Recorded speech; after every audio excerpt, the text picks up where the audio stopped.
أكثر من 200 خريج من العسكريين نالوا دورات تدريبية وقتالية في اللواء 117 مشاة أم ريش، واجتازوها بنجاح ليكونوا صمام أمان محافظتهم التي دنستها الميليشيا الإنقلابية ومارست الانتهاكات بحق أبنائها.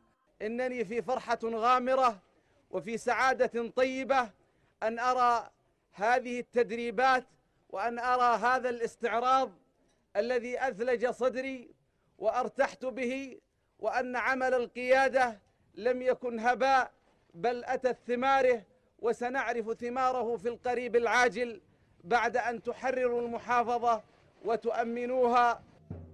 دول التحالف العربي وعلى رأسها المملكة العربية السعودية دعمت تشكيل وحدات أمنية قوية، كما دعمت بناء الجيش لينعم اليمن في كل محافظاته بالاستقرار بوجود أجهزة أمنية تتحمل مسؤولية ضبط الأمن والاستقرار في المناطق المحررة منها محافظة البيضاء.